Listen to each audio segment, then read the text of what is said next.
Unsupported get request. What the hell? It says it's streaming live on Facebook.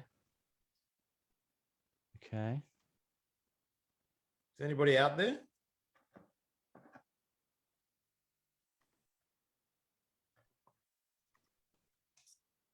This meeting is being live streamed. Got it. Now, how do I find out? It's saying that we're live on Facebook.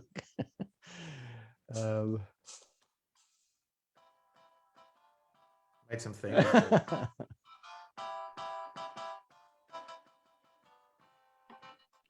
All right. Apparently, it's live. Apparently, we're on. I wonder if there's a way for me to. Hi, everybody. If you, yes, congratulations for being on time. This is the pre-show. Okay, well, I'm getting text messages through that it's going live and everything's fine. So I'm assuming that we're good to go. Let me just text. Yeah, I can see it. Look, I'm on your Facebook page. There's a bit of a lag. There's probably a bit of a time lag, but yeah. Normally when I do these things, I'm looking at the Facebook page, but I'm looking at the Zoom page, so I don't know what's going on Facebook. You're definitely live. I'm kind of scared to touch anything too. All right, I think we're good to go. I'm getting the text message. We're good to go. So let me just get my theme music ready. Okay. And we are going to start really soon, everybody. Really soon. Just bear with us. All right.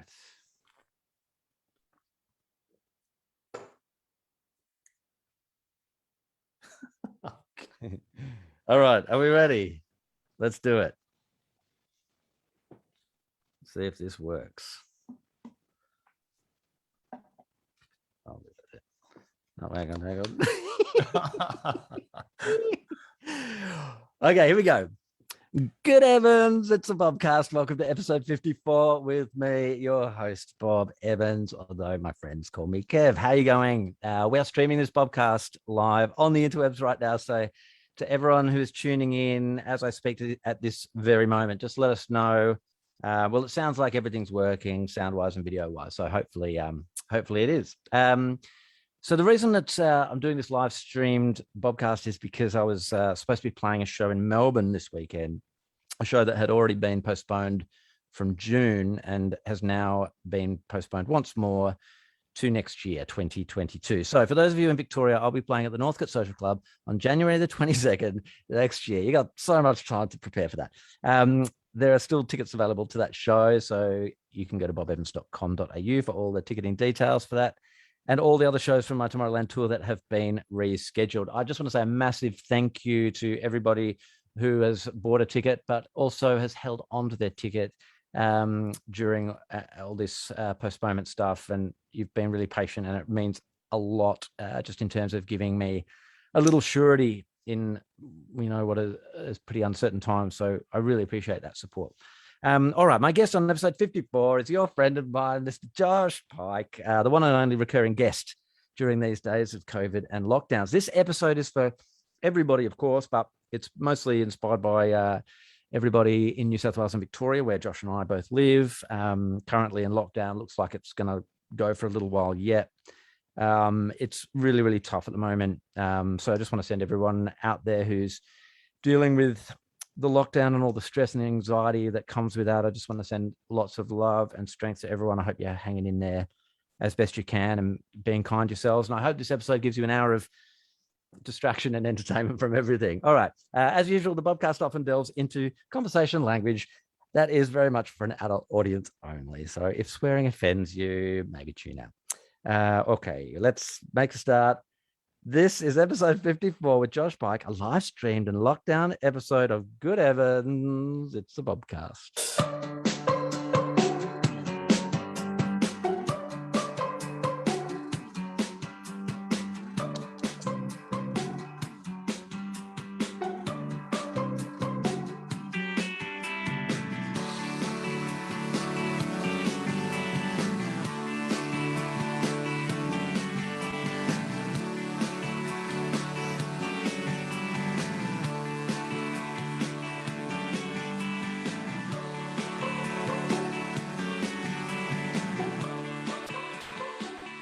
fading out.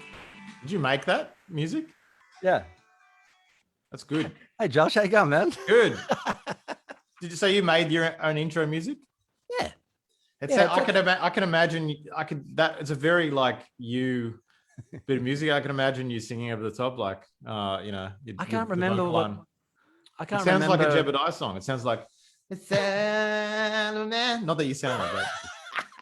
It's it's a demo. So going back to 2016 when I started doing this, I was demoing for Car Boot Sale. So it's a song that I just didn't finish. And when I started doing this, I basically just looked back through my demos of bits of music that I'd demoed and that I hadn't used for anything, and tried to find something that might be mildly appropriate. But I can't remember I cannot remember anything else about that song, what the melodies I was singing and what it was about or anything. Good. It's another Mitchell classic. How you going, man?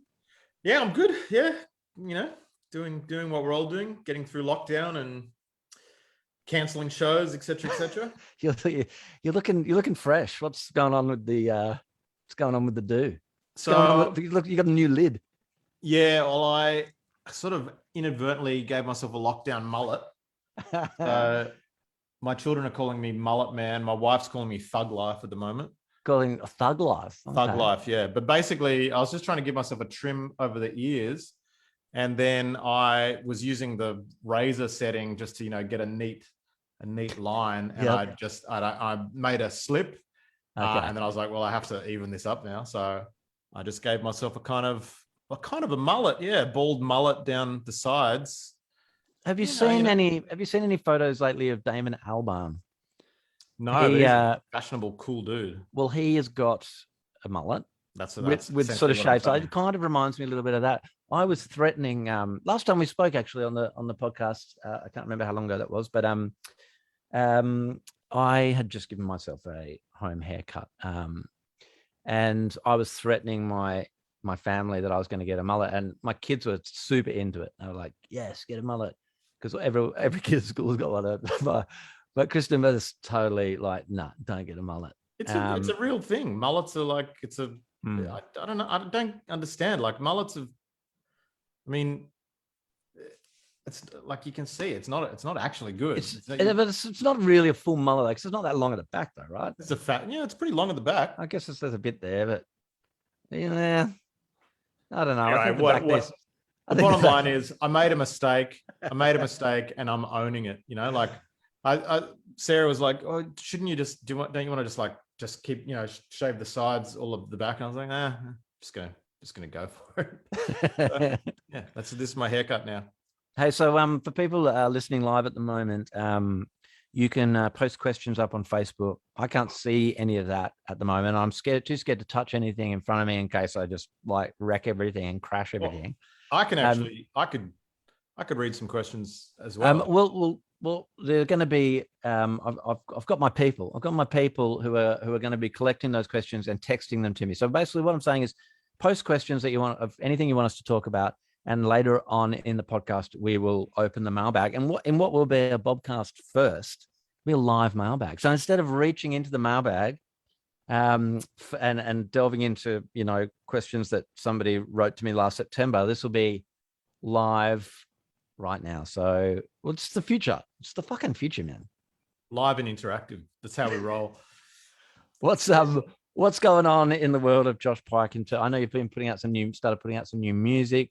I guess that process started a little while ago now, didn't it? Yeah. Well, so I'm putting out a new record next March, which is I'm stoked with the album, but I'm also just really excited about just doing 2 albums back to back. In the absence of touring, I've just loved keeping new music coming. I've got another couple of books coming out at the end of the year, kids books.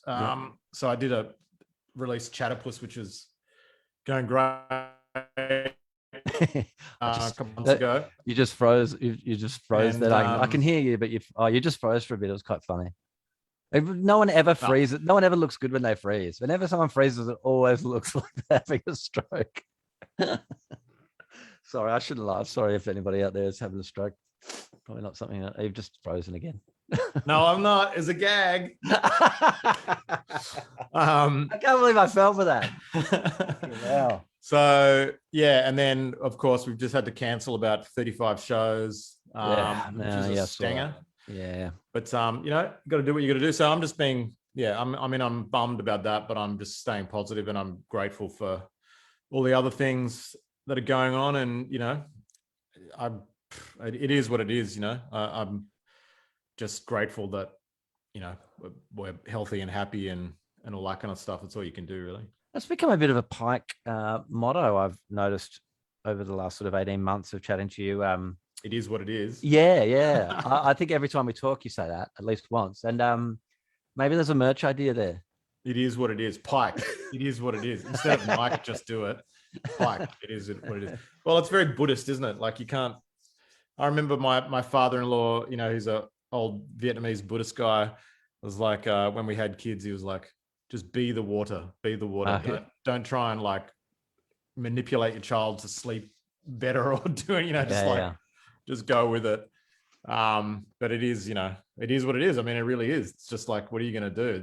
There's certain things in your life that you can have an influence over, and well, I don't have no influence over this. I'm fully vaxxed. I'm all for that. I've done that. Yep. So there's nothing much else I can do. So how, when you were choosing your release date for this next album that you're going to do, being, I think you said March next year. So how have you decided on that date?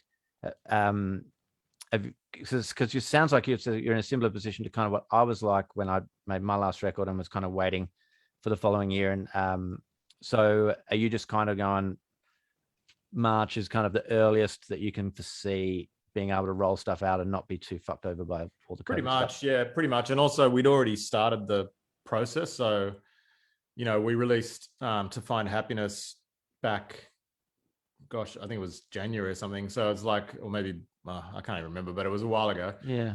And so we were going to stagger it with sort of 5 you know, focus tracks. They're not singles anymore. And so that was going to bring us up to the end of the year. And we were thinking about releasing it this year and tying that into a big tour, but then obviously that's not going to happen. So yeah, March is more or less like you say. It's kind of, you know, in terms of hedging our bets, that seems like a relatively safe time. But who knows? I thought before this last crazy outbreak, I thought everything was looking pretty good. And I know. So, I feel like such an idiot now when I think back, like when I was doing promo. So my album Tomorrowland came out in April, and then a June tour to support it, and all the promo I did while that record was coming out and between April and June for the shows was all like, you know, I'm feeling really optimistic. You know, I think it's going to, you know, I think there's good reason to feel optimistic. And at the time there was, because there was really not much at all was kind of happening. Yeah. And then June, it just kind of went south and it stayed there.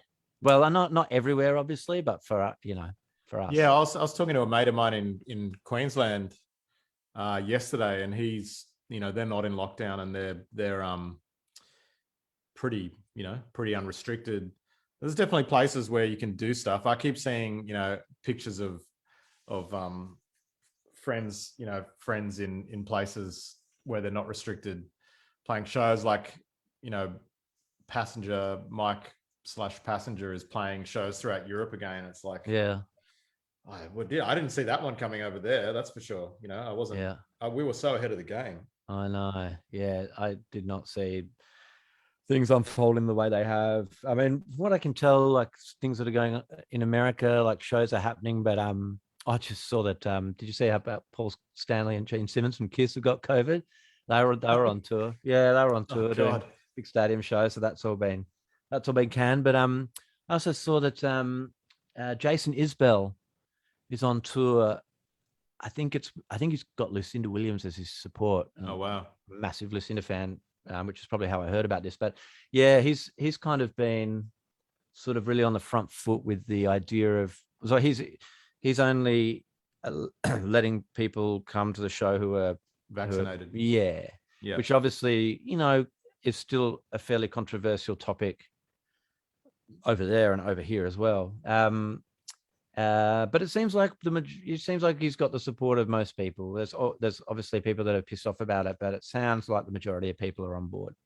Yeah, I've noticed a few artists do that. I can't remember who else it was. Maybe Gregory Alan Isaacoff, whatever his name is, or it might have been the Fruit Bats. Somebody I follow on Instagram, but they also are pretty staunchly just saying, you know, like we're going to do shows, but you have to show your, you know, COVID thing, you know, vaccination passport or whatever it's called. I mean, yeah. What do you think? Do you think that's that. going to? Yeah, because I'm wondering when that's going to become an issue in Australia. I think that will. Well, they're already talking about in New South Wales reopening venues for people that are fully vaccinated. So, you know, you have your little green tick from you know, whoever the government. Yeah, will it be on a mic? I haven't even looked. I've done it. Like it's yeah, you get it in your MyGov app. This is probably, we're not probably qualified to give a do we need to qualify this with that? We are not. Yeah, we're not doctors. We're not doctors. We're not lawyers. We're not politicians. We're not qualified in anything. So, and I can't quite remember where I read about it either. So, could be wrong. But anyway, I've had 3 glasses of wine. So, but I've got my green tick, and I would be personally. I think that's, you know, if it means that I'll lose a few fans because they're anti-vaxxers, I won't be too upset about that. Yeah, I feel the same. You know, I just think the anti-vax argument is just really, really problematic. It's just it's such a murky scene. I saw a great little 1 minute speech that Ben Lee did on his Instagram, where he was basically just saying, like, you know, because he comes from a fairly, you know, liberal kind of you know, alternative, lowercase L liberal. Yeah. So, but, you know, he's said that a few, you know, a bunch of people that he knew from the alternative medicine world and sort of, you know, spiritual world, you know, have sort of appeared to be anti-vaxxers and have quizzed him on why he's so into vaccination. And he was just basically like, you know, in the absence of some doctor saying this is a bad thing to do, like, you can read a lot of shit about anything you want on the internet if you want to confirm your absolutely beliefs. But if every doctor that you hear about is saying that it's something that's the path you should take, then you follow the experts. I mean, if you want to find evidence for a fucking pig flying, you can find it somewhere in some deep recess of the internet. But yeah, I mean, you know, like it's just, I just don't understand people why people are so staunchly against this particular vaccination when, you know, we've all had vaccinations. And, you know, I had to take vaccinations before traveling to certain countries overseas.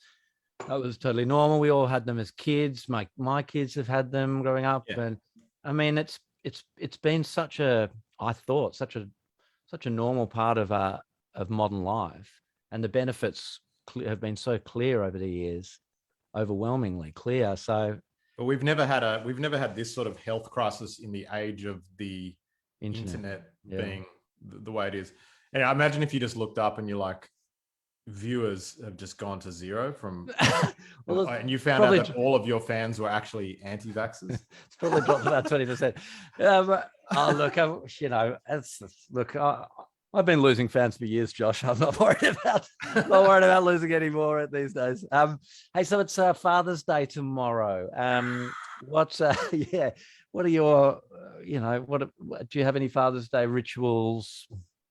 Well, I do. I usually get a bottle of whiskey, which is lovely. Yep.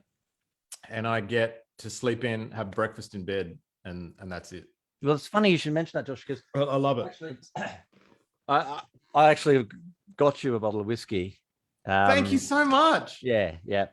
Unfortunately, and also too, if anybody watching has any affiliation with Lefroy or any alcohol company whatsoever, totally open to endorsements. Like this one, paid or otherwise. like this one that I'm doing for free. But seeing as though, neither of us can leave our states, I'm probably just going to drink it. Probably have to drink it on your behalf. So sorry about that. But, no, I appreciate it. You're like, it's a gift. That's the gift that, serves both of us. But no, I just giving to me. I mean, I don't want to use your line, but we were chatting on the phone the other day because, that's what mates do. We just chat on the phone as well as during podcasts. That you were saying that you had a tweet that you wanted to put out and then you decided against it. But I find it very pertinent. I don't think anybody would begrudge you for it. But that's what I want for Father's Day is pretty much what you said you wanted for Father's Day in the tweet that you didn't post, which you might as well say out loud now. Yeah, well, the other day, the thought sort of popped into my head and I was going to tweet it because I thought it was funny, but then I pulled out at the last minute and just thought, sometimes you just don't know. Some people can be sensitive. You don't know always know how people are going to take things. But basically my thought fart, which most of my tweets are basically thought farts, was, does it make me a bad dad if the only thing that I want for Father's Day is a day away from my kids? That's all I want as well, because like any other time I wouldn't say that, but it's lockdown. Like I've been, because I'm not touring or anything, I've been homeschooling the kids for like 11 weeks now or something. Yeah. Or no, it's sorry, not 11 weeks, but for the entire term. Yeah. And I love them. They're great. And they're actually doing great, like I'm really proud of them. They're progressing in, I feel proud of us as a little unit, but fuck man, I'd be stoked to just like get away for a day. Yeah. Yeah. Absolutely. I mean, God, the last 18 months, I haven't really been anywhere much. There's been the occasional gig that's kind of got over the line, but but not many. I mean, for far, I've been thinking about this and how it's kind of changed. Like, Father's Day. I thought my father died when I was 20, so Father's Day, for a long time was kind of like not even anything that I had really celebrated. I hadn't had anything to do. And then when we had kids, obviously, and I became a dad for the first time, then it's like, oh, this is a cool novelty. Like now all of a sudden Father's Day is about me. It's not about somebody else. And so that was fun. But then that novelty wears off. And so for the last few years, I've kind of been like, look, it's always cute when you get little handmade presents from your kids and all that kind of stuff. And there'll come a day, they'll get to an age where they don't do that anymore, and I'll probably really miss it. But lately I was kind of like, oh yeah, I'm happy to sort of in the morning do the Father's Day thing, but it's not something I pay invest a lot of my energy into. But this year, I'm fucking excited about Father's Day because I'm gonna milk it, man. I'm gonna milk the whole day. I'm gonna whole day. All right. Yeah, man. It's not. This is gonna roll through breakfast, lunch, dinner. I'm not gonna do a fucking thing. Not gonna lift a finger. But what are you gonna lift a finger? What will you do? Breakfast in bed? I'll stay in bed for ages and eat in bed. And look, you know what? I'm just gonna do nothing. I mean, I guess it's like, and you may feel the same way, but I've pretty much just been like a stay-at-home dad for so long that I'm really looking forward to a day where I don't have to do anything and everything revolves around me. So it's still pretty low impact. It's not like you're saying you want like, a night away or like go on holidays or anything. You're just basically saying you don't want to do anything for a day. Yeah, just leave me the fuck alone. Bring me food. That's totally achievable. Like that's actually a very achievable goal. You're a no fuss guy. You remind me of one of my cats, Charlie. We call him No Fuss Charlie. He's just, he's not bothered by anything. That's what I'm going to call you Charlie from now on. Hey, speaking about pets, I got a story about my dog Alfie. Right? What a segue, mate! What a segue. You mean a seg? A sigi, sugu. So like, just a couple of weeks ago, right? One night, Alfie, like, he was like he went outside. He was all wobbly, right? Oh no! And he went outside. Quite old, isn't he? Is Alfie's quite old? Isn't he? He's about to turn 15 at the end of the year. So yeah, he's old. But anyway, he goes all wobbly, and he went outside. It was at night. And went out to find him. What he was doing, he was just kind of like standing there, and it's like he was struggling to stay up. And I Oh, got close to him and used the torch to sort of check him out because he wasn't really moving or anything, and his eyes were just like flicking left to right, oh really fast like Jesus. that. And I was like, oh man, like is he having a stroke or something? What's going on? Like, so we take it, jump in the car. This is like about 9 o'clock at night. We drive to the animal emergency place, and they check him out, and he has, and so they diagnosed him with this thing called vestibular disease, Mm. which is apparently not uncommon for old dogs, but it just they basically just lose their sense of balance, and they get nausea because it's like the whole world is like just like spinning around. And anyway, he was really he wasn't eating. Oh. He was going days and days without eating, right? And kind of dealing with this vestibular disease thing, and getting to the point where we were starting to think, oh shit, like, is this time, and so, especially because he wasn't eating, because Alfie is, he's a beagle, he's like a food monster, he will eat anything. There's a Christmas a year or two ago where, I mean, he stole a whole roast chicken from the table at Christmas time, ran off with it. And he wasn't eating anything. And so we always kind of thought, we'll know when Alfie's not right because when he's off his food. So he wouldn't eat. It was like 5 days or something. He hadn't eaten a thing. And and then we got X-rays and all that kind of stuff. And it turns out he's got like a malignant growth on his prostate. Oh no. And possibly also in his bladder as well, but without an ultrasound, they're not sure. No surgery, not an option, because they say that he isn't even he wouldn't even qualify for an anesthetic, let alone major surgery. They're not. They think with his age and health, he wouldn't qualify for getting through just the anesthetic part. So they're just like, it's palliative care. That's your only option, right? So we're like, okay, we'll just take it day by day and just see if we can get him to eat. Anyway, days are going by, no food, and I was getting really desperate, like shit, what are we going to do? And so, we were pretty much decided, okay, it's palliative care now. So basically throw out the rule book. Alfie can do whatever he wants. He can sleep on the couch, lots and lots of love, eat whatever he wants. So I was just like, how can I get him to eat? So I went to McDonald's, right? Now I hate McDonald's. I never go to McDonald's. It's one of the few things in this world that I boycott. But I was just like, surely something like McDonald's. So I bought a burger and some nuggets and chips, just a bunch of different stuff, and gave it to him. And he kind of wasn't really that into it. And then Ella was home because I think she had a sniffle. So she was home from school. This was not during lockdown, just before it happened. And gave him a little bit of an LCM bar, which is these little sticky kind of yogurty Rice Krispies, and he ate it. I was like, oh my God. And then I tried him again with the burger and some chips, and he started eating that as well. It was like this little switch was flicked, and he just started eating. And so we were just giving him whatever. I went and bought some like tins of My Dog, which is, pretty, not the healthiest dog food around, but dogs are known to like it. And because he's just eaten really the blandest dry food for his whole life. Anyway, we're just letting him eat whatever he wants, and he starts eating again.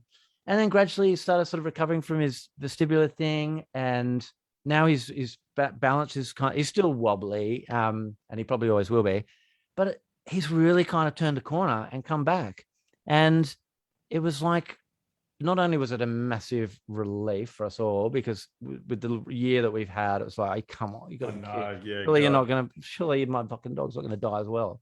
But it was just like, because we've just been like, just absolutely just showering him with so much love and attention and letting him do whatever he wants. It's amazing, like how, what an effect that has. Like, he's responded to shitloads of love and just being given, run of the place so much. And now he's like, he's not back. The moral of the story is to spoil people. The moral of the story is to spoil your loved ones. If somebody's not well, spoil them rotten. But yeah, isn't it incredible, like how physically your health can improve so much from something you know, that's something that from this just emotional support and all that. Oh yeah. Incredible. So yeah, that was my Alfie news. So Alfie. it was still sort of taking it week by week, but he's definitely pretty good now. So I reckon. I actually remember when you got Alfie. Yeah. That's how long we've known each other. We were making Basement Birds. Yeah. And I remember I stayed at your place in Perth somewhere, and you had Alfie, and he was a bit of a nightmare. I got to tell you, he was a terror. He was a shocker. He was the naughtiest dog. I was sleeping on your couch, and no, that's right. No, you had a spare bedroom. I had my own spare bedroom, but he was like, he was scratching on the door and stuff. Scratching on the door. One time, there was one time when he was a gorgeous looking dog. One time, around about that time, when he was a little puppy, and he was just a nightmare, out of control. And Sarah Blasco was on tour, and she was doing this thing in each place where she was just inviting friends or people from each city to come and do songs with her and stuff. And she asked me if I wanted to jump up with her in Perth, and I said yes. So she comes around to my house the day before or the day of the show to do a little rehearsal at my kitchen table. And like Alfie would just like, if somebody when you come through the door, Alfie would just run up and just start jumping all over you, right? And it was only a little puppy, so it was more annoying than anything. But I had to the whole time Sarah was there, was sitting in my kitchen practicing these songs. I had to put him on his lead and tie his lead to the leg of the couch, just to keep him away from her, because otherwise he would just he'd jump up and he'd chew on your clothes. Yeah, I remember I remember how my shins were just covered in bleeding scratches because he would just sit there and go.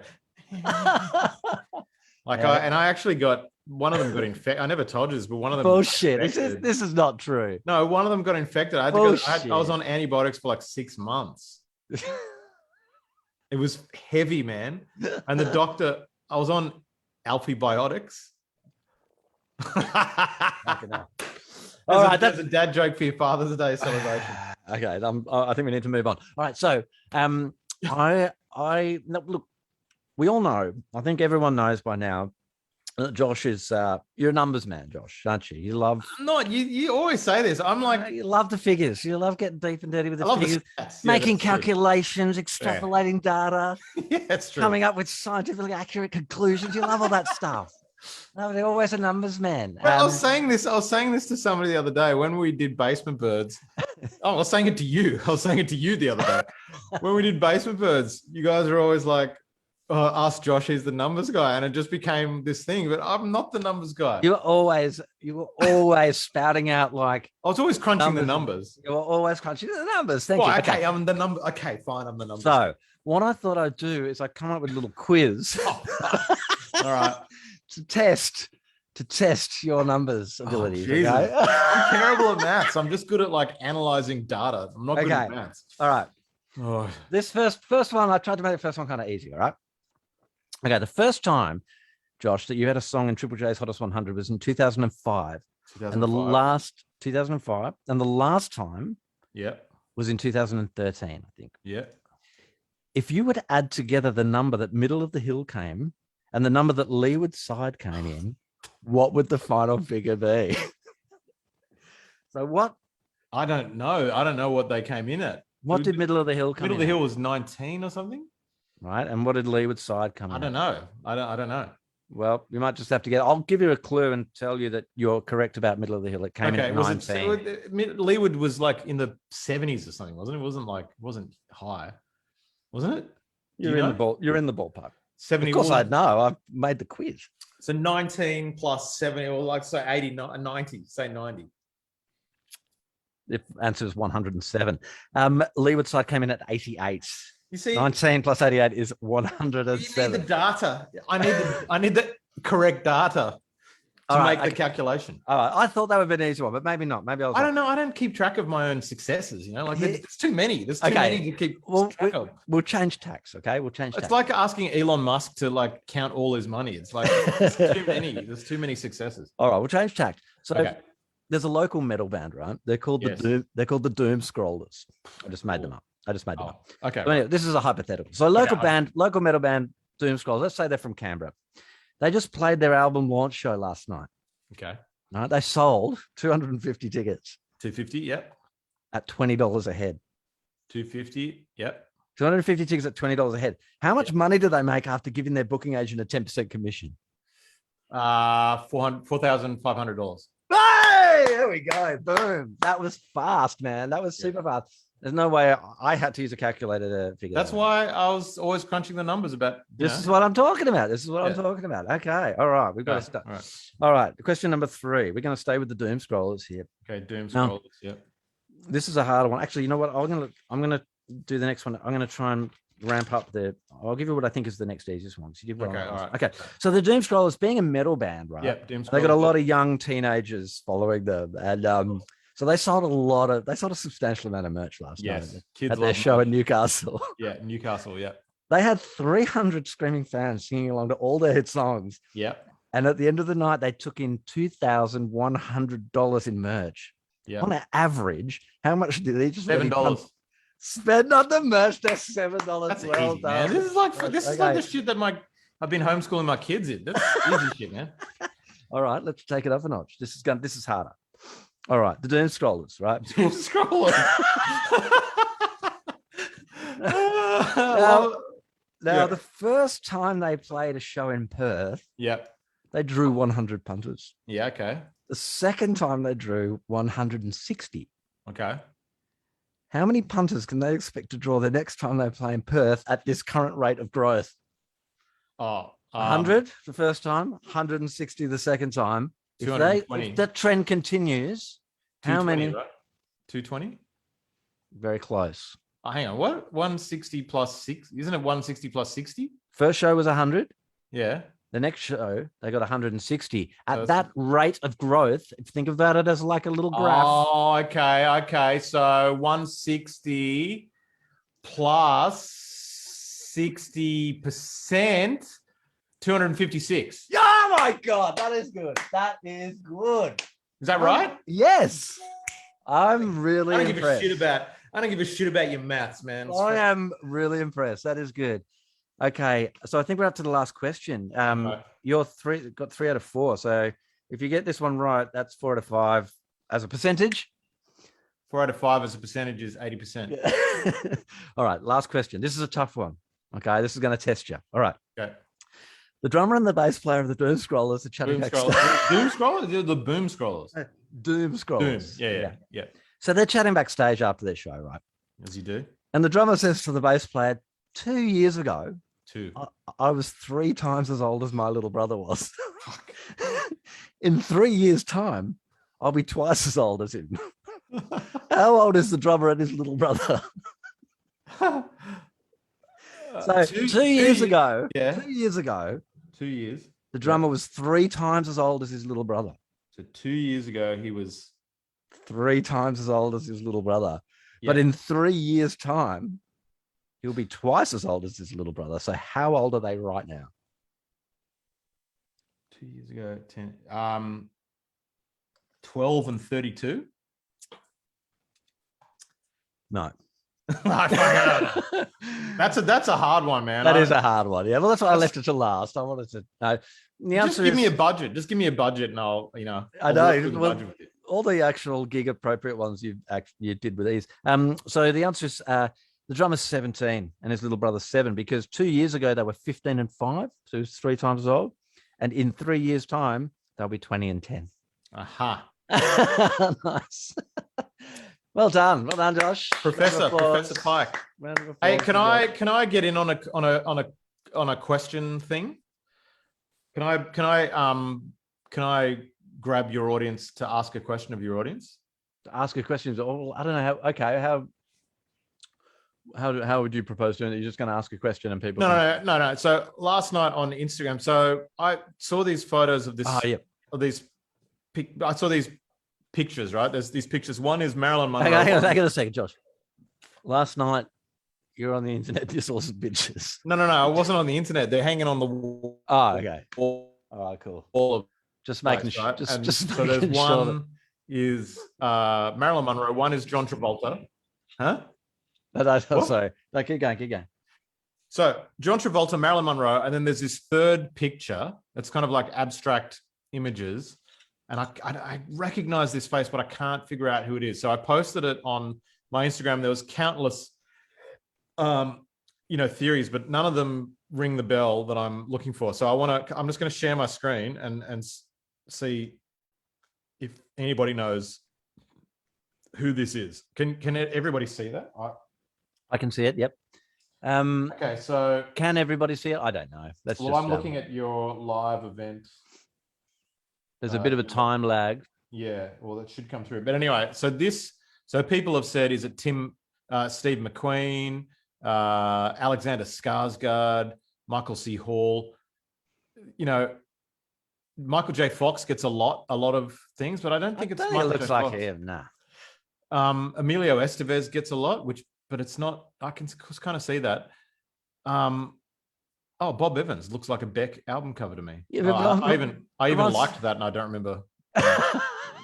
It reminds me of just the style of it. Reminds me of those of like what was that? Sea Change. Yeah. It's cool. I love it. So if anybody knows, I just like this is absolutely killing me. I thought it was maybe, I wrote it down somewhere. Someone said Elton John. That does what? No, it doesn't look like Elton John.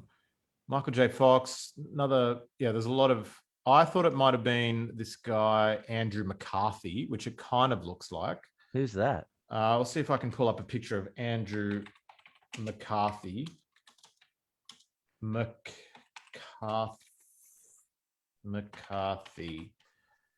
Sort of looks like this guy.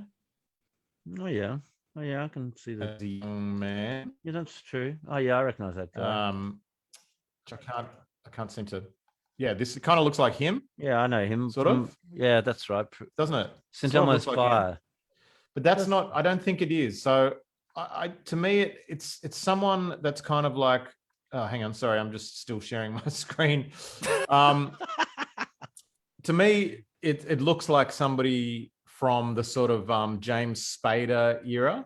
Anyway, look, it is killing me. It is driving me absolutely mental. So, well, we're getting some suggestions. Great. Ruby Tupelo, excuse me if I've got that wrong, suggested David Tennant, which I saw a few people suggested. Yeah, there's a few people have mentioned that as well. Catherine Chatfield suggested Gary Newman, I think. Okay. I don't think so. Kind of, maybe it's the mouth. Sarah Pond, Michael J. Fox. Yeah, she still thinks it's Michael J. Fox. I don't think so. No. Jude Tuesday reckons Alexander Skarsgård. Yeah, that's another Gary Newman. Rick Astley. No. James Franco. No. Michael Douglas. David Bowie. Come on, Christopher. Come on, guys. Come on.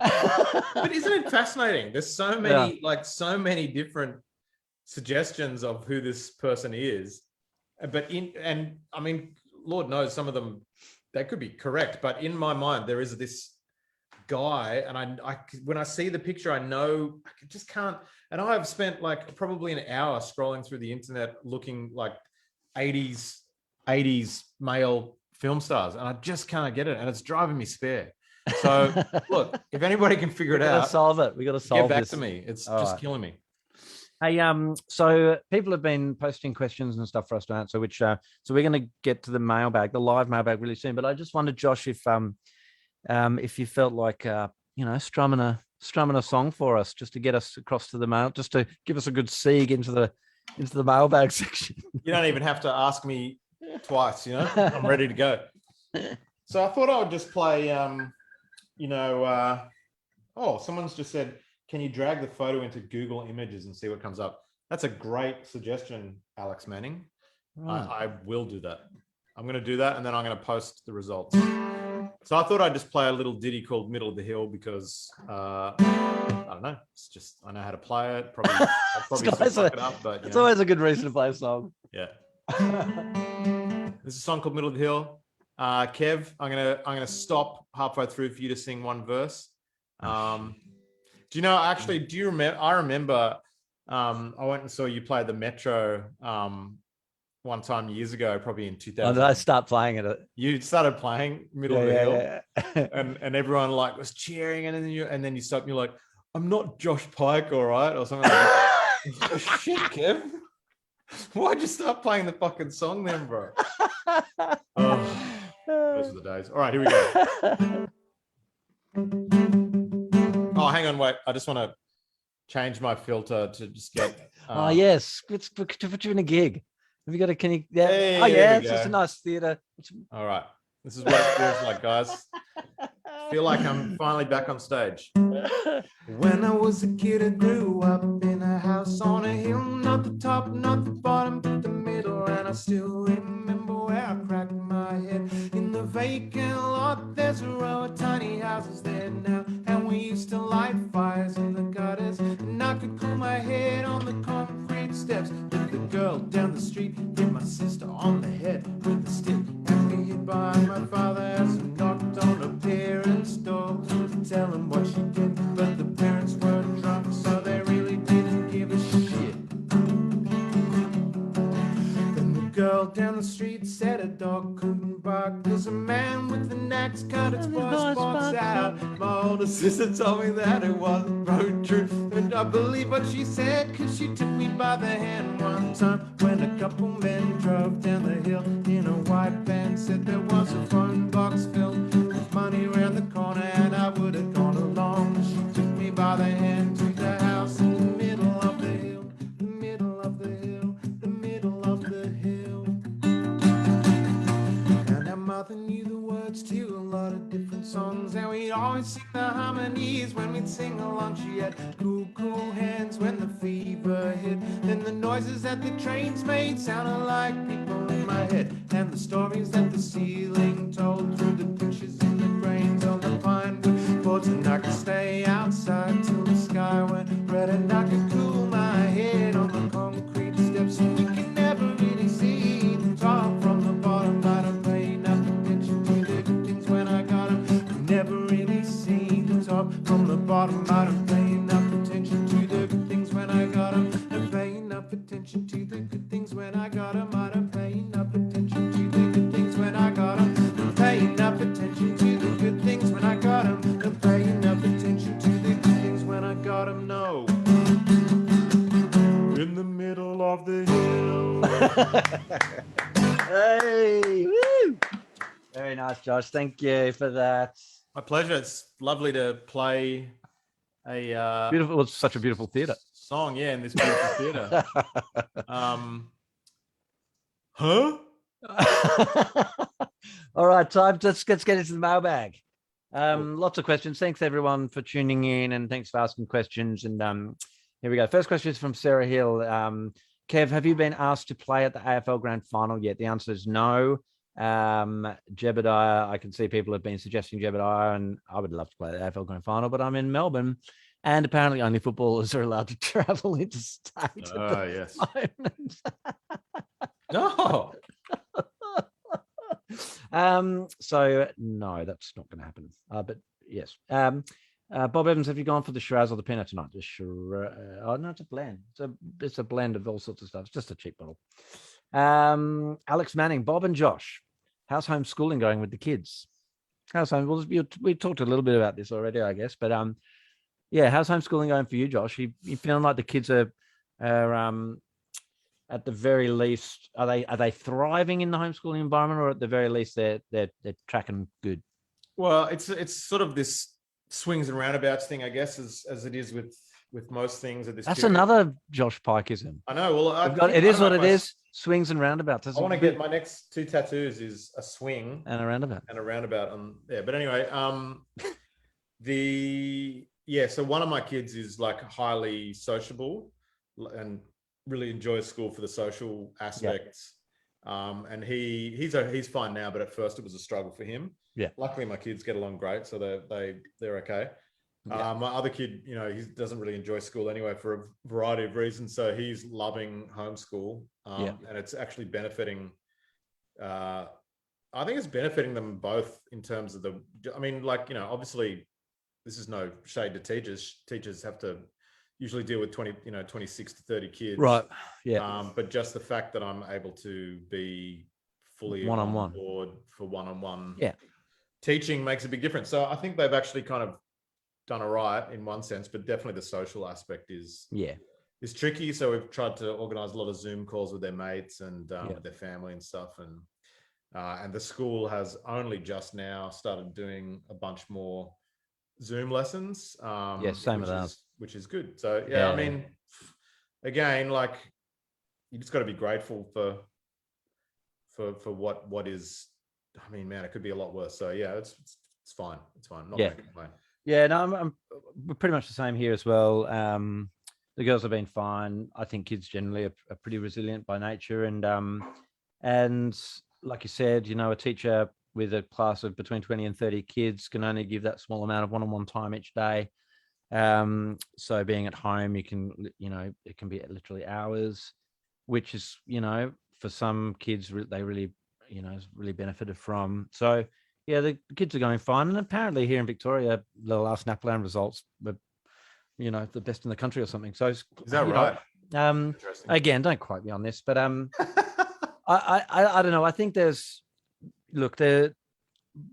seems to be evidence that you know, people are doing a pretty good job at getting their kids through this. And I know that there is a big movement of parents that want their kids to go back to school as soon as possible under whatever circumstances. I think you know, I don't think it's good policy to, you know, just be sending kids back to school just because their parents are sick of having them at home all the time. Yeah. You know, like it's got to be, especially now that kids are getting it now. Last year it wasn't really affecting them, but now I think, like last time I saw people in Victoria, the people that were in hospital with COVID, half of them were under the age of 20. So so it's a pretty different situation now than it was last year. A niece Purple Girl has asked, will you two tour together again? When you can, of course, bloody COVID. I was thinking about this, and Never. because it occurred to me that, like, it's already been 5 years since we did that 10-year reunion tour. Yeah, I know. I would do it in a fucking heartbeat. It's great. It's only 5 years till the 20-year anniversary. It felt like the 10 years. I know. It felt like the 10 years between 2005 and 2015. Or was that what it was? 16. That was like forever. Time is just crazy. Like my oldest son turned 11 last week, you know? Yeah. Like 11. I've been parenting for over 11 years now, you know, because he's turned 11, so this is his 12th year. And like, man, I feel in my mind, I don't know about you, but I feel like I'm 24, you know? I feel like I'm 58. I feel young. I feel like I'm a kid. Like, and like to the point where I think of, I almost feel like I'm my children's older brother than, you know, like, I mean, I try and parent, but you know what I mean? Like, so the idea that our touring would be our 20-year anniversary, doesn't that make us like 70 years old or something? I know, it's nuts, isn't it? That's fucked. But yeah, but anyway, to answer that question, I would, in a flash, in a heartbeat, I'd love to. This is mad fun. I'd do it again at any time. Megan asks, my question is, what are some of your sweet memories from touring in the 90s and noughties? Well, we don't really have, I wasn't touring in the 90s. That's 90s, you, man. it was Jebediah stuff. Sweet memories from the noughties. Any memories you would describe as particularly sweet? What about in Byron Bay dancing in the car park to MIA? Oh man, that was great. That was on that tour. Oh, maybe I don't know if we're allowed to talk about exactly what happened, but that was, we probably can't. But yeah, there was a lot of hilarity. It was a long night. Yeah, we had a car park party. It was awesome. Yeah. We just, after the show, like it was probably like 2:00 in the morning. We drove down to the beach and we had the touring rago. And for various reasons, we just felt like we should dance all night. Well, I think MIA, I'd only just discussed MIA, the album Arula, I think it only recently come out. This was in 2006. So I think it was a pretty new record. Yeah. Pretty new record. And I just totally fell head over heels in love with this album. Yeah, it was. It's still stands up. It's amazing. She's awesome. That's a sweet memory that comes to mind quite quickly. I also remember the very first night of that tour, it was like, you know, super lo-fi, and we had to share a room, like actually share a room, not just share it, like, you know, like in the same room, 2 single beds. And I remember just trying to go to bed and just giggling, and like every time there was silence for a while, one of us would go make a fart noise. And Yeah. then the other one would laugh. Oh man, I mean that is some Yeah. like immature shit right there, but that was very funny. Yeah. I think that's all the questions that have been sent. Oh no, hang on. Tune in late. Will the Basement Birds ever make another record? Oh, man, I can't believe that people still ask this question. I think it's very unlikely the Basement Birds will ever make another record, Ruby. So sorry, but you've got that one. That one's pretty good. I listened to it the other day. It's like Did we give it? It's just good. called Basement Birds, right? We didn't give it a name. Yeah, no, we didn't. We didn't give it a name. It's just Basement Birds. Well, that's eponymous. But I guess I was going to say like it's perfect that it's just Basement Birds if it's the only record that we ever do because it's just that's it. That's what it is. That's What's what it Basement was. Birds? It's Basement Birds. It's Moment in time, Basement Birds. Done. Amy, Bob, and Josh, what duet would you like to do that you haven't done together? So, what duets have we done? We've done Two of Us by the Beatles on that first tour, and I guess there's the Basement Birds songs. We did Patience on that first tour as well by Guns N' Roses. That's right. And you played on the banjo. I did. And then did we do a cover? Did we do another cover of the last tour? Or we just stuck to that? We're lazy guys. We probably wouldn't have learnt a new one. We did a Basement Birds song and we probably felt like that. And I don't think we did a cover, hey? That's too much work. That we wouldn't have done. We had to learn so many fucking songs. Yeah, that's true. Like because we played how many songs? We played like 20 something songs. And and it was like we were on stage together it was just half. It was like, So we had so many of each other's songs to learn that learning a cover as well. I tell you what, wouldn't it be funny if we had actually played a cover and we just can't remember. We probably did. I don't know, but I still reckon, like your song. Well, I can't do it now. Oh, you got your little. No, I can't do it. I had to learn how to play Nowhere Without You. Can you hear that? Oh yeah. Come on, lay down a rap. Let's hear it, Kev. I think I've got to wrap it. You're not really a rap. You're not. I've never known you to be much of a rapper. The only people that hear me rap are my kids. I rap all the time. Like, I actually to be give myself a little bit of props. I'm writing one of the things that I'm doing during lockdown, or not during lockdown. Just one of the other things that I do is I write music for TV shows and stuff like that.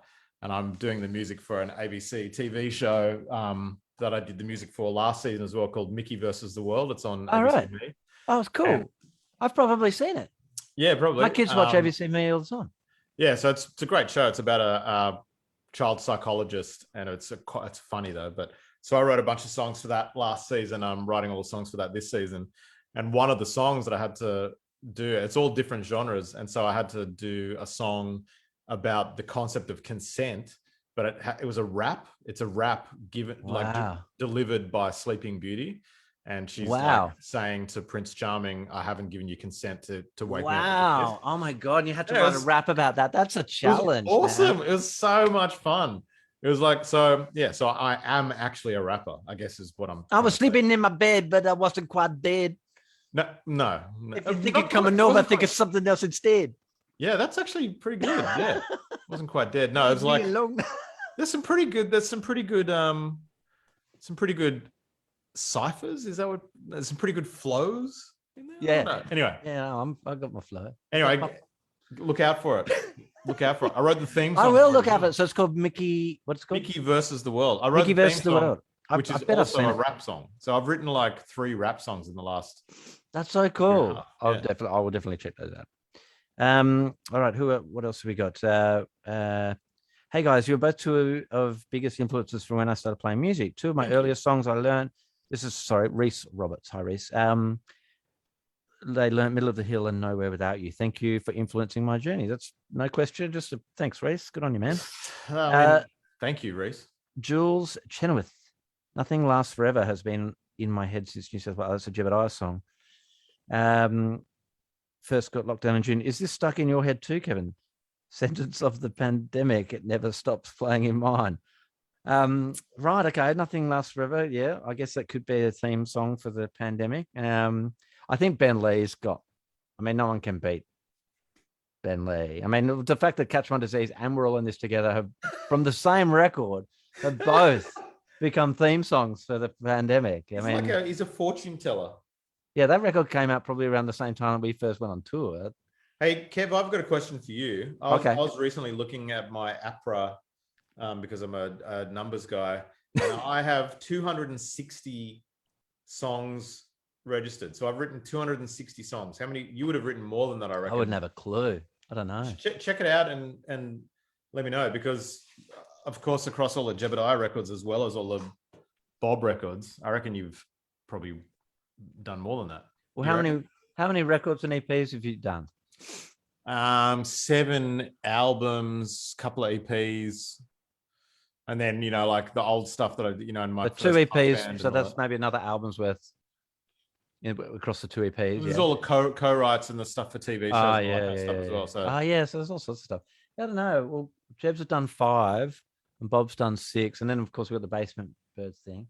So I don't know how. So that's 11, and there's usually B-sides and stuff. So say 15. Especially in the 90s, we used to do loads. Yeah, it's probably like 20 songs it's probably 20 songs an album, really. So that's like 210, 230. Yeah, I reckon we're probably both at around 260 songs. That's crazy, man. You know what's also crazy is I was looking the other day on my hard drive, and I've probably got that many demos that have never been released. Going back, I was just sorting through them all and just cleaning it up and just deleting stuff and moving things around. And once I finished doing it, I looked through the list, and there must have been between 100 and 200 songs starting from 2003 to up until last year. All the songs that didn't make records, and they've just piled. I mean, there's so much stuff there. I know it's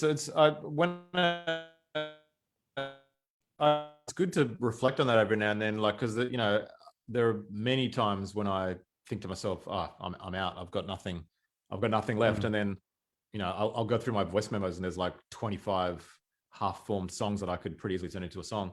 I remember reading an interview, an article about Bruce Springsteen and his wife. Even the great Bruce Springsteen goes through those moments as well. And his wife said to him one time, there are more songs in you than you'll ever have time to write in your lifetime. And I think that's probably true of me. How many records has Bruce done, you reckon?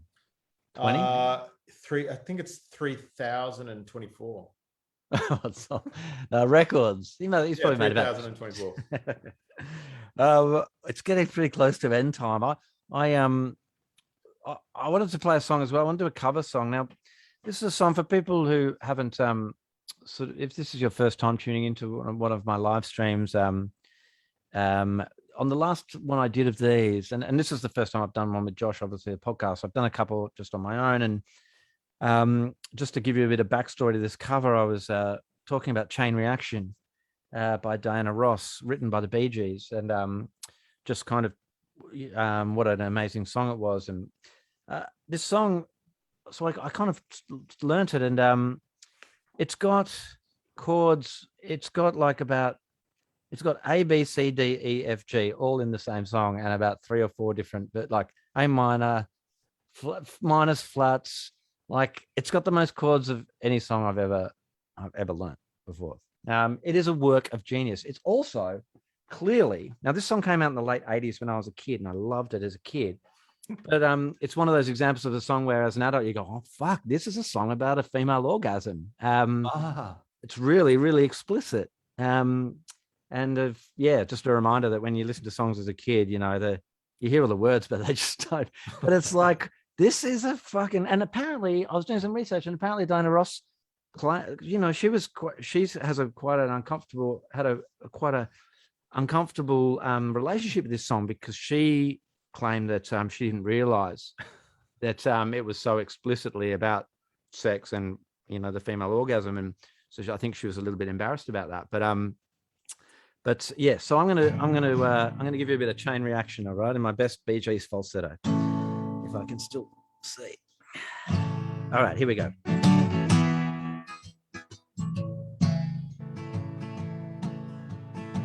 You took a mystery and made me want it. You put the pedestal and put me on it. You made me love you out of feeling nothing, something that you do. And I was there not dancing with anyone. You took a little and you took me over. You set your mark on stealing my heart away. Crying, trying anything for you. I'm in the middle of a chain reaction. You give me all the after midnight action. I wanna get you where I can let you make all your love to me. I'm on a journey for the inspiration. 280 years of no salvation. I need to get you nearer to me so you can set me free. Talk about love, love, love. Talk about love. We talk about love, love, love. We talk about love.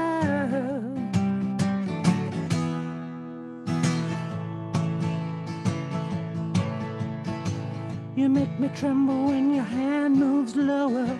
You taste a little and you swallow slower. Nature has a way of yielding treasure, pleasure made for you. Ah, you got a plan, your future is on the run. You shine a light for the whole world over. You never find your love if you hide away crying, dying. All you gotta do is get in the middle of a chain reaction. You get a middle when you're lost in action. I wanna get your love all ready for the sweet sensation, instant radiation. You let me hold you for the first explosion. We get a picture of our love in motion. My arms will cover, my lips will smother you with no more left to say. Talk about love, love, love. We talk about love. We talk about love, love, love. Talk about love. You let me hold you for the first explosion. My arms will cover you. All I gotta do, you're in the middle of a chain reaction. You get a middle when you're lost in action. I wanna get your love all ready for the sweet sensation, instant radiation. You let me hold you for the first explosion. We get a picture of our love in motion. My arms will cover, my lips will smother you with no more left to say. Talk about love, love, love. Talk about love. We talk about love, love, love. We talk about love. I didn't know how to finish it because it just fades out. That is an incredible song. There's like I 15 know. key changes. It is a remarkable song. That's and brilliant. Yeah, I've certainly never learnt or come across a song quite like it. It is a work of genius. And yeah, because there's key changes, but they're like, I don't have the vocabulary for this stuff because I've never studied music properly. So, but yeah, like they're not. They're seamless, aren't they? It's like, But they're unusual key changes. They're not like big major keys. They're kind of there's these kind of tonal shifts that aren't that obvious. But I think it's like it's a good example too of like this song is incredibly technically difficult, but they've made it sound effortless. effortless. No, Yeah, it's that thing, which is just absolute genius. And yeah, it's an incredible song. And also too, I was thinking like, this song about, to me, it's obviously about sex, but to me there's a lot of, like I said before, alludes to a female orgasm written by men. So there you go. I don't know.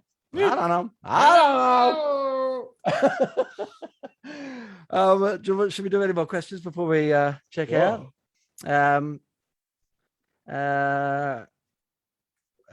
What is your favorite record of this year, Josh? What's your favorite record for 2020? Oh God. I don't know. I don't know. I can't think of anything off the top of my head. It's hard, isn't it? Yeah. I mean, I don't even know if any of the records that I'm listening to came out this year. You know what I mean? Yeah. I thought you were actually, you know what? There's a great album that I've been listening to a bit. by, oh man, I can't remember his name now. Oh, you do yours. I just have to look something up. All right. You and I put out a record called The Lives of Others this year, and they recorded it during last year's lockdown. So two of the guys up in Sydney, the other two guys in Melbourne, they were never in the same room. Produced it, Davey Lane from the band produced it all himself at his house. Oh, really? Yeah. And it's really great. It's a really great record. And I don't know, just really fun to kind of hear a band that I've loved for years and years make a record in very unique circumstances and in a way that they've never done before. I really enjoyed that. And I also really like, All Day. He's, like, so he, his sort of stuff he's done before is, but he's sort of in that kind of, I don't know, I guess you'd call it rap, urban kind of world. But he's written this album that is like pretty much all like, guitar-y pop songs, which is totally my bag, as everybody knows. But what's really interesting about it is not just hearing it, because a band like DMAs who were involved in his record. Oh, well, they're right. They do that really well. I love that band as well. Because DMAs kind of remind me of like they're like put on a new spin on a lot of the stuff, 90s Brit pop stuff that I love. Yeah. Like Teenage Fan Club and things like that. So they were involved in this record. But what's also interesting is hearing an artist kind of write guitar-y kind of power pop songs, but he does them coming from a more of an electronic kind of background. So it's this really interesting. So there's still things like there's a lot of kind of like vocal effects and auto-tune effects and stuff like that he still uses that come from his kind of background of previous records, but he's kind of applied some of that stuff. And I don't know, I find it really interesting. I think there's some good songs. It's good songs in behind it all. But yeah, just hearing it sort of interpreted in that style of music, interpreted in a different way, I found really interesting. I cannot find this person that I've been listening to, but Julia Jacklin, I've been listening to a lot of. That's not this year, but that's last year. But I just love Julia Jacklin. And I was listening to her, and then she did a duet of a cover with this male singer-songwriter from LA. I think it's from LA. He's definitely American. And he's real like Elliott Smith, but he's got a whole album of covers. It's a covers album of like really, kind of pop, kind of 80s pop songs and Taylor Swift songs and stuff like this. Anyway, it's really good. I can't tell you what his name is, but it might be Cameron something. Yeah, maybe. Oh, something. Damn it, I can't remember. Anyway, it doesn't matter. One last question, and this is a pretty broad question, but we'll make this the final question, and then we'll log off. And I just want to, just thank everyone who's tuned in. I haven't looked at Facebook the whole time we've been doing this, but I'm assuming there are people out there listening, and I hope you've enjoyed it. And also want to say a big thanks to Josh for coming on board and giving up his Saturday night. Well, not his whole Saturday night, but at least an hour or so of it. I hope you enjoyed it, and yeah, maybe if this all sort of has gone as seamlessly as I think it has, so maybe I'll do it again. So last question. Hey, Kevin, Josh, greatest musical influences? Well, I think I've mentioned this a bunch of times, but it's like, how do you quantify influence? So for me, the biggest actual influence is the band Soundgarden. I've been very, vocal about this over the years because I learned how to play guitar by learning Soundgarden songs. Drop D. Is this the Drop D thing? This is why I'm playing Drop D. So like, I still play in Drop D. If anyone's tuned into my Average Guitar Tutorials, which you can go to on my YouTube channel, Josh Pike, Average Guitar Tutorials, I explain a bit about it. But it's basically, instead of tuning your guitar E, A, D, G, B, E, you tune it D, A, D, G, B, E, which is, so Soundgarden is like all this kind of stuff. And that's how I learned how to play guitar, because I was in a punk band for years, and we were all playing those kind of power chords. And then when I started playing more acoustic-y stuff, I stayed with Drop D because I didn't really know how to play guitar any other way. And I'm not saying I invented these chords, but I made up all these chords for myself. And that influenced why I play, Middle of the Hill the way I do and all this. Yeah. So in terms of actual influence on my whole sound and musical career, I guess it's definitely it's Soundgarden, and then sort of more spiritually, I guess it was like Elliott Smith after that. Yeah. I mean, I think the Soundgarden and the Drop D thing is really interesting because it's just a really interesting example of how, as an artist, you kind of pick up these different influences and you find your own unique thing. Because the fact that Soundgarden kind of got you into this Drop D thing, and it kind of carried through to doing a solo acoustic thing, it kind of gave you it makes what you do sound different to other people. It gives you a unique sound, and I think that's really cool. And it's not even conscious. It wasn't even like a thought out thing. It's just completely natural. It was. I think it's the thing that I love about music, or creativity in general. Creativity doesn't have to be, and like this definitely holds true for this film clip that I'm releasing maybe next week even, where I learnt basic animation to do this film clip, and it's very unskillful stuff, but it took perseverance and patience and imagination basically. And I just think that whether it's music or any type of creativity, you shouldn't be limited by your skill, really. It's all about like expression, freedom of expression, and letting your imagination get out of your head and into something tangible. And for me, that's what, like, playing guitar and music is just about expression rather than being like, there's some musicians, and I have the utmost respect for them, who have really focused on the technicality of their musicality, and I think that's amazing. But that's never been my thing. It's just like having a tool that I can express what's in my head for. But anyway, what about you? Greatest musical influence? Well, I mean, like, just picking up, I guess, on what you were saying, the first thing that I thought about was Nirvana, because, like, everyone knows Smells Like Teen Spirit, right? And that strumming pattern was how I wrote every song, Leaving Home. Harpoon. Like every fucking song I wrote as a teenager was, like that strumming pattern. And that's totally comes from Nirvana, because it Smells Like Teen Spirit and so many of their other songs. So they took it off the Pixies, so totally. Yeah, you're right. Yeah.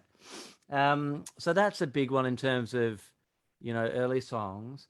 But with the Bob Evans thing, I think a lot of it was probably Beatles, I suppose, is the biggest influence there. Surely bit of Blur, surely a bit of Damon Albarn. Blur have been a big ongoing influence, throughout, and there's probably been times with Jebs and with Bob where that's kind of shown itself. But yeah, I'm not sure, like Bob Evans, there's a sort of an alt country thing. I really got into alt country music, and I'm trying to think who the early artists that I got into that would have inspired that. Wasn't it? I think, was it you that turned me onto the album Nashville by Josh Rouse? Yeah. That's a great record. Yeah. And that's Brad Jones, isn't it? Yeah. That's how I got one of your records. Yeah. That's how I heard about Josh Rouse, because Craig Hawker was the guy who suggested Brad Jones, and Josh Rouse was one of the artists that he sort of said, check this out. It's a great record. That it's an awesome album. I love that record. Some of the early alt country stuff. When I say alt country, I'm saying alternative country, not old country. Sometimes I've been quoted as saying old country when I've said alt country and alt country. So stuff like Palace Music and the Panisse Brothers, and really kind of indie American music that's sort of in that, it's kind of folky and country, but in a really weird way. Wilco, a bit of Wilco? Wilco, absolutely. Wilco came around about that same afterwards, but they're, a lot more accessible. But yeah, I think that was the kind of early kind of country stuff. And I don't know, I think like a lot of the Bob Evans stuff is also informed by stuff that I was listening to when I first started to learn guitar. So like,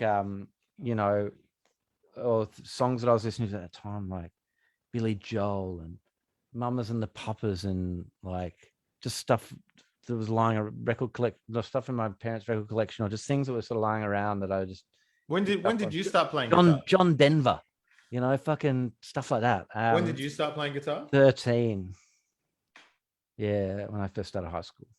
Yeah. What about you? About the same, wasn't it? No, I was in year 9, so like Okay. 15. Yeah. Right. Bit of a Hi, late mate. bloomer.